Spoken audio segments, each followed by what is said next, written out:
ചാർത്തിയില്ല, മന്ദാരം ചൂടിയില്ല, സിന്ദൂരം ചാർത്തിയില്ല, മന്ദാരം ചൂടിയില്ല,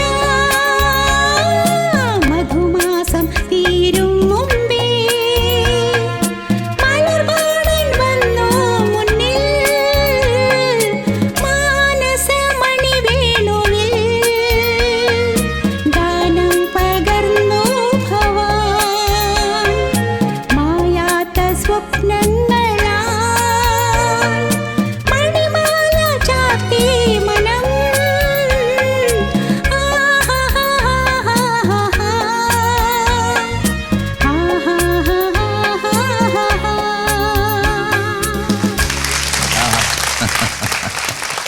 മനോഹരം. ഞങ്ങള് വാ, സംസാരിക്കായിരുന്നല്ലേ? എന്താണ് പണ്ട് കേട്ടത് അതേപോലെ തന്നെ ഉണ്ട്.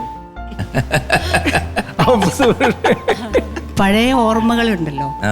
ആ ഓർമ്മ വീണ്ടും കൊണ്ടുവരാൻ വേണ്ടിയിട്ടാണ് ഞാൻ ഈ പാട്ട് തന്നെ എടുത്തത്. അതെ അതെ കാരണം എനിക്ക് തോന്നിയത് 1970 ഇറങ്ങിയ പടമാണ് അതെ അതെ മൂടൽ മഞ്ഞ്. അസലായിട്ട് പാടി കേട്ടാ, ബ്യൂട്ടിഫുൾ ആയിട്ട് പാടി. Thank you. എന്തായാലും നമുക്ക് കുറെ വിശേഷങ്ങൾ കേൾക്കാനുണ്ട്. കാരണം നിങ്ങൾ വീട്ടിന്റെ അടുത്താണ് താമസം, സിസ്റ്റർ ഒരുമിച്ച് പഠിച്ചതാണ്. അതെ. അപ്പൊ എങ്ങനെയായിരുന്നു രമേശ് എന്ന് നമുക്കൊന്ന് അറിയണല്ലോ പണ്ട്. അപ്പൊ നമുക്കൊന്ന് ഇരുന്ന് സംസാരിക്കാം. ഓക്കെ. സംസാരിക്കാം. അച്ഛൻ മ്യൂസിഷ്യൻ ആയിരുന്നല്ലേ? സംഗീതജ്ഞനായിരുന്നു. സംഗീതജ്ഞനാണ്, ആ. എങ്കിലും കൂടെ ജോലി അതായിരുന്നില്ല. ആ ആയിഷ ബനിയൻ ഫാക്ടറി ആ കൂത്തുപറമ്പ്, കൂത്തുപറമ്പ്. അതിൽ അസിസ്റ്റന്റ് മാനേജർ ആയിരുന്നു അച്ഛൻ. കോഴിക്കോട് സ്വദേശിയാണ്. നിങ്ങൾ എത്ര പേരാണ് മൊത്തം? ഞങ്ങൾ 5 മക്കൾ. 5 മക്കൾ. 5 മക്കൾ. അതില് ഞങ്ങൾക്ക് സംഗീതം കിട്ടിയിരിക്കുന്നത് എനിക്കും എൻ്റെ ബ്രദർ ലാംബർട്ട്. ലാംബർട്ട്. അവൻ ഗിറ്റാറിസ്റ്റ് ആയിട്ട് വന്നു.